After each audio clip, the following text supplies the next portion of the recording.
Now, I'm sure by now you've heard here on Arise News that at least 25 schoolgirls and a teacher were abducted from a school in Kebbi State in northwest Nigeria on Monday. It's the latest in a string of similar eye-goggling incidents in this country.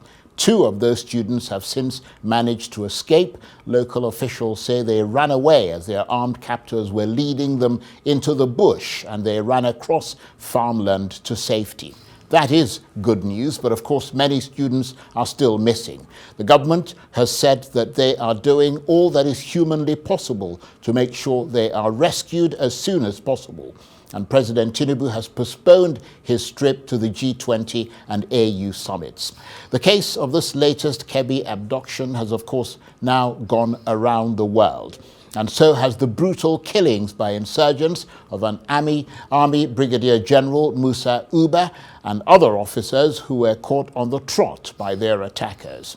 Meanwhile, police say 3 people have been killed after gunmen stormed a church and opened fire on worshippers in Kwara State, which straddles the southwest and north-central regions. Several others were reportedly abducted after being rounded up during the attack on Tuesday evening at the Christ Apostolic Church in Eruku town in the Ekiti local government area of Kwara State. Police and vigilante groups have been combing nearby areas for those missing. But community leaders are quoted as saying that Eruku town has come under repeated attack by bandits in the last 3 weeks, and that distress calls to the authorities were not responded to. A chilling video of Tuesday's attack, captured during a live stream, shows the worshippers conducting a service when sporadic gunshots exploded inside the church premises.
Absolute horror. You just think about it.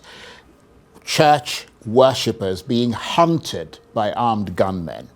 Well, for more on this, I'm joined now in the studio by Major General Danjuma Ali-Keffi, former GOC of the Mechanized Division of the Nigerian Army, who is currently a security strategist. Thank you very much indeed for coming in.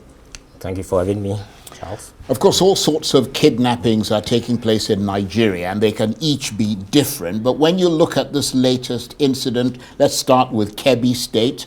What do you make of it? Well, little surprise.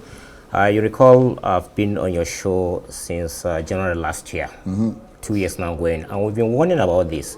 And part of the things we've said, and I will still repeat it again, is that we have insufficient troops.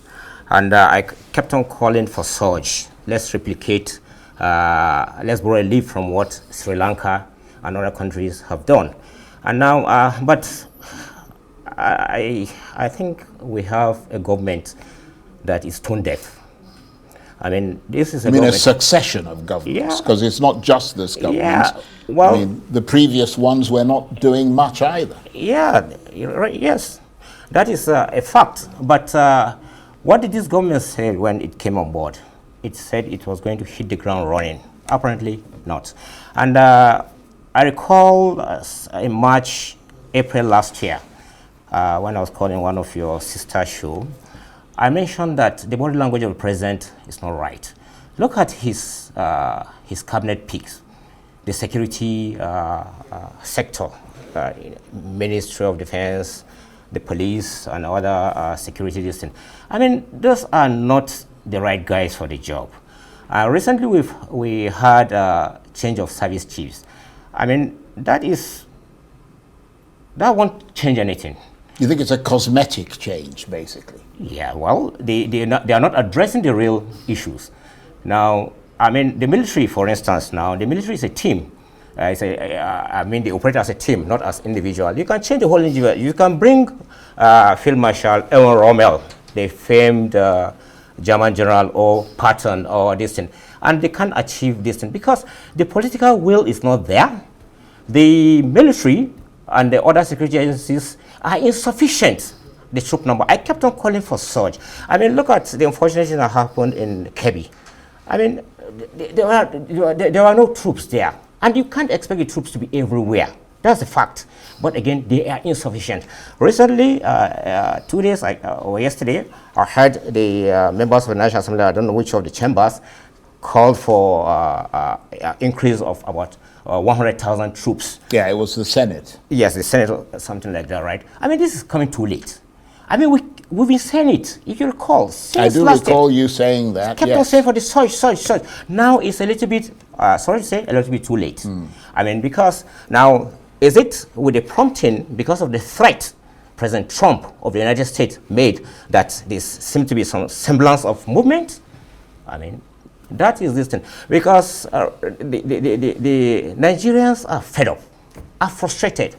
The country is a killing field.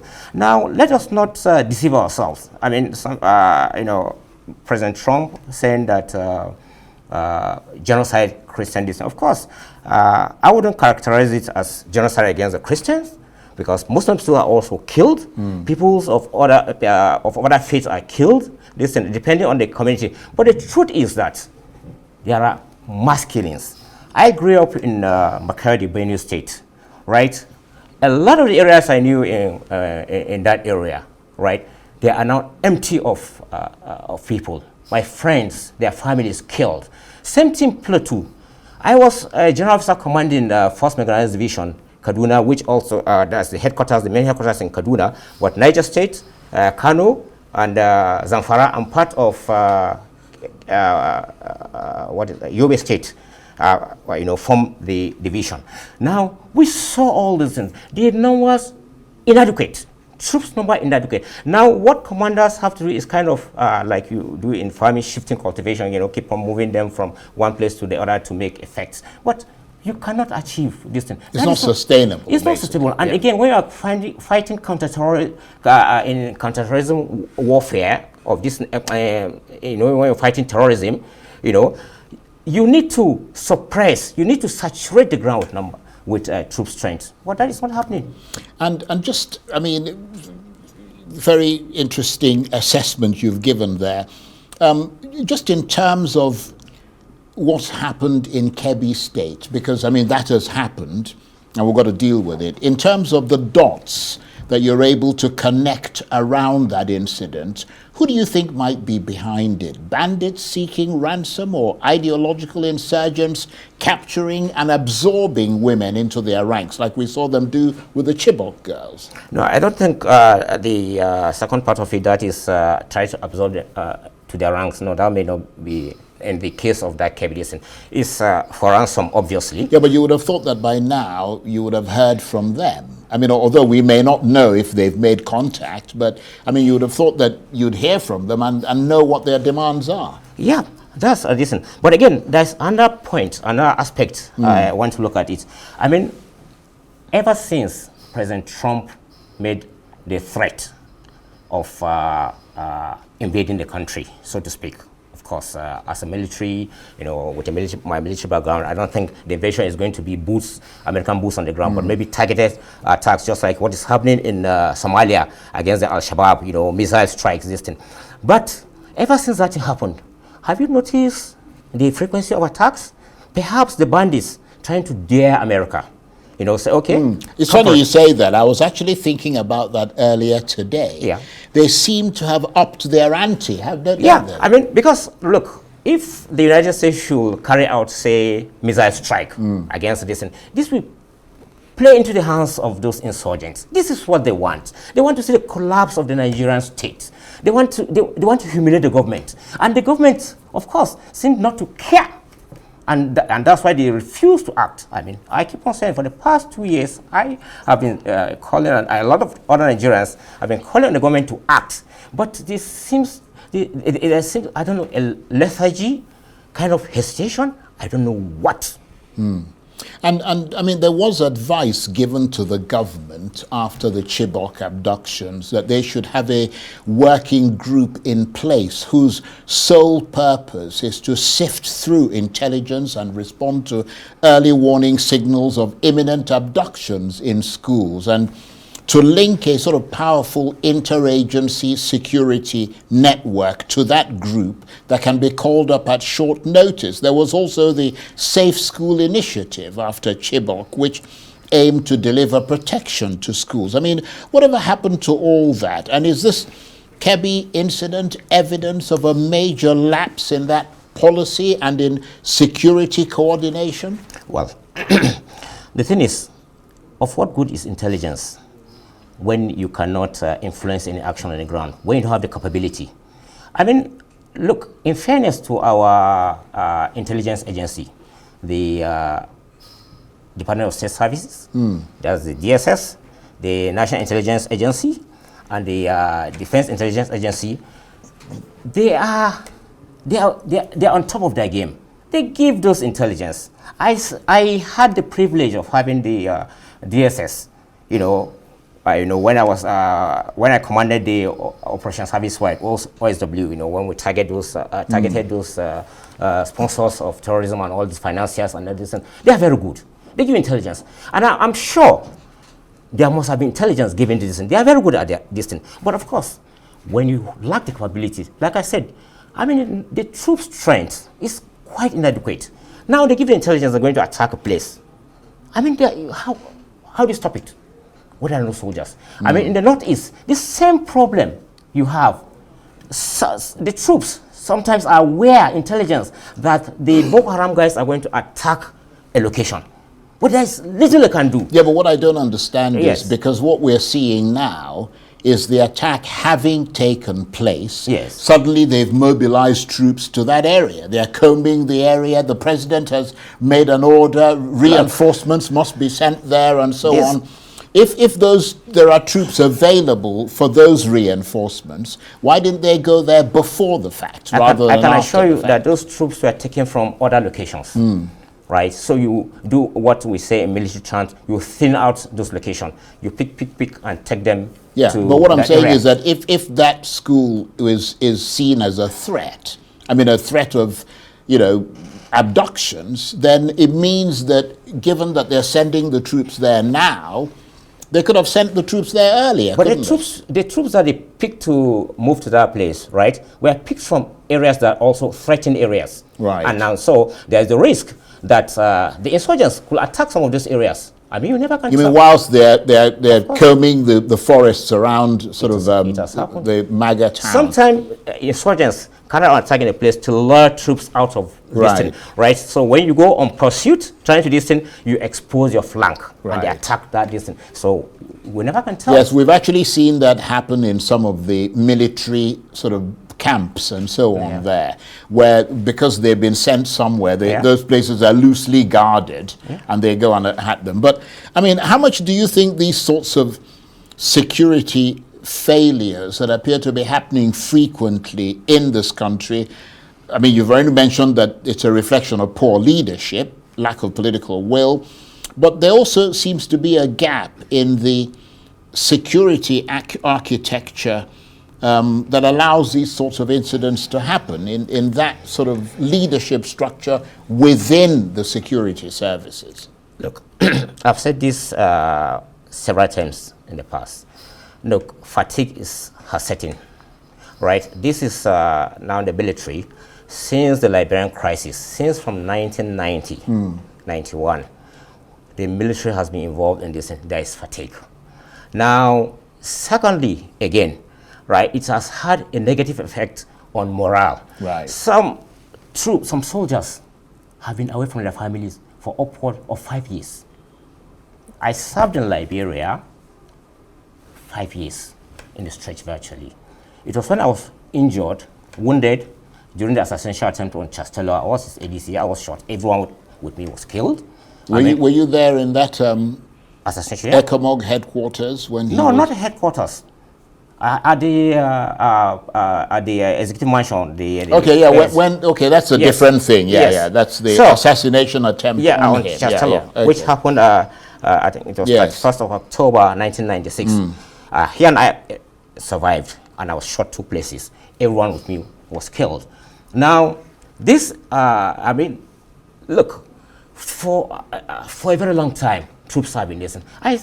It was only when I came, when I, convalescing, recovery after the surgery, it was when it listened. Then after that, I went back to Liberia. Of course, President Chastello, when he won the election, requested General Abacha to have me sent back, and I went back. So I stayed 5 years, and you have troops, soldiers. You burn out, basically. Yeah. You burn out.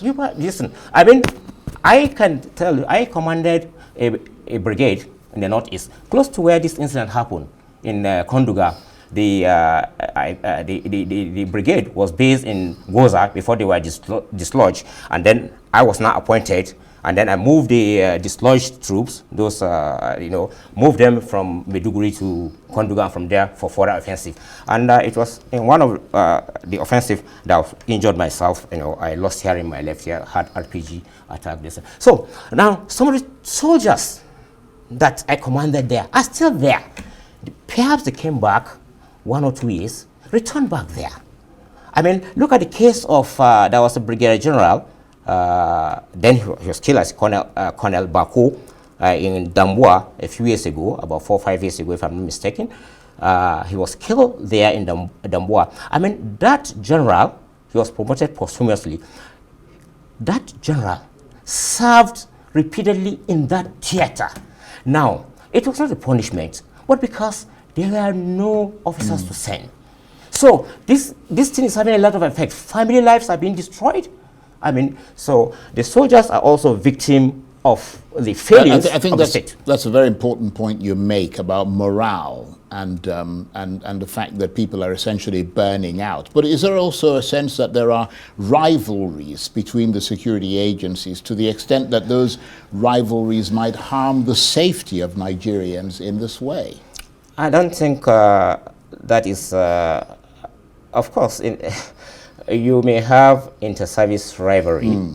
I mean, it's healthy in some, when you try to outdo each other, but where it's detrimental, when it becomes detrimental, that is where the problem is. But in a competitive environment, of course, you should have that kind of distance. But I don't think that is the problem. The problem is, the problems are many. Part of it is that, look, say the President Commander-in-Chief, Ahmed Bola Tinubu, has just made appointment. He gives the service chiefs blank check. Do as you like. I mean, no consequence. I mean, you don't do things like that in the same environment. You give them a timeline. Look, guys, I give you 3 months.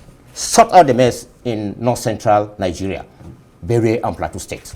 If they don't do that, you kick them out and get someone to listen. And now, if you give them that kind of deadline, now they'll be up and doing. But you just give them a blank check. Do as you like. No consequence. Is there a sense that the leadership in this country doesn't display much concern? Because I mean, you're a military man. You know what's going on in the military. We don't often, ordinary people don't often know exactly, which is why it's very good to have somebody like you here enlightening us. But is there a sense that the leadership, the civilian leadership, doesn't display much concern for the citizens in this country who are being abducted and murdered in their thousands? Because in many countries, you and I were talking about this before we came on air, even if one person is abducted, the country comes to a standstill and everyone is on alert until that person is rescued, but not in Nigeria. The circus of government carries on regardless. I mean, they're going all around the place talking about absorbing people into the APC from, defectors and all the rest of it, as if the people who are being killed and carted away, abducted, are just animals. I mean, and there never appears to be any resolute countermeasures taken. Well, I think you said it all precisely. I mean, they don't seem to care. I mean, and that is why even as a Nigerian, of course, one will not support the Trump threat being actualized. I mean, that will hurt our sovereignty, so to speak. I mean, but you see, it is now gingering some sort of action, because now the politicians are feeling threatened that perhaps there will be sanction on them. I mean, they will not be able to travel. They will not be able to, the money they've stolen and kept in stash in various banks may be lost to this, and that is why they're being forced to action. Because our politicians and the leadership, not just the politicians, don't just bloody care. Yeah. I mean, I think most Nigerians would agree with you. We're running out of time. We are where we are. I mean, you've talked about increasing troop numbers. They should have done it all along. They haven't done it. Beyond the criticism of how the government and the security forces are responding, what should they be doing right now in the current circumstances and given the limitations that you're talking about in terms of troop numbers, fatigue, morale, and all the rest of it? Should they be increasing operations or should they be negotiating with whoever has abducted these students? What do you think should be happening? Negotiation is out of the question. No dialogue with criminals. Whatever distance. Now, look at Israel. I don't support the genocide they carried out against the Palestinians, but as a military man, I understand some of the military actions they took. Now, for instance, look, northwest Nigeria, northeast Nigeria, you have Sambisa forest, you have Alagarno forest, you have this. Why the hell are these forests still distant? Burn out those forests. These are hideouts for them. Look, there will be shouts. Kind of environmental degradation, human rights, this, that is distant. What has happened to Israel? Israel has done what it did, flooding the tunnels with seawater, now attempting to flood the tunnels with concrete, Go ahead and burn out the forest. We may need to relocate people out of, say like Damboa, where you've killed 2 generals now. Now this is because of the presence of the Alagarno forest, because of the Sambisa forest and other forests in the distance that you have this. So burn out this forest, take them out. The Americans did it in Vietnam. They use the napalm gas. They use all sorts of distance. Right, do it. Now there will be shout. Who gives a damn if you win?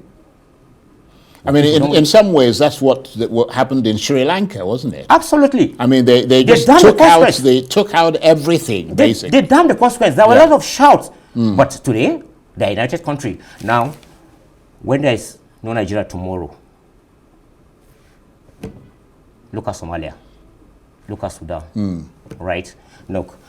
So it's better to take action now than risk turning into a failed state. Absolutely. But beyond these particular incidents that are taking place in the northeast and northwest and so on, I mean, if you were able to get on top of that, that will obviously reduce the problem. But that's by no means the end of the problem, is it? Right. I think now you need to in terms of the overall picture of security in this country. Things are degenerating. Things are deteriorating every day. I mean, we can't fold our hands and do nothing. Recall my chat with you some couple of months ago, I think in June or thereabout, where I said, look, the problem in the southeast Nigeria is more political rather than military. For goodness sake, I don't support people calling for a breakup of the country. I don't support this so-called separatist movement. But for goodness sake, now you have a problem in hand. Why don't you address the IPOB problem? Why don't you release Nnamdi Kanu, for goodness sake? And solve the political problem and free the troops to go somewhere else. Use them where they are distant. For goodness sake, why play this? You've given, what is it called, amnesty to people who killed, I was a commanding officer in the South. They kill a lot of this, right? You give them amnesty. One of them today, or two of them are here getting big contract from government. Indeed. You are giving amnesty, or you are speaking to bandit leaders. If these bandit leaders, two general, for instance, should come and say, okay, he has renounced this thing, for goodness sake, let's call it spade a spade. General, I want to thank you very much indeed. It's always very, very illuminating talking with you. And I hope the powers that be are listening to you, because I think many Nigerians are. Major General Danjuma Ali-Keffi was the former general officer commanding the 1st Mechanized Division of the Nigerian Army, and he is currently a security strategist. Thank you very much indeed. Thank you, Lovely Charles. to see Thank you for again. having me.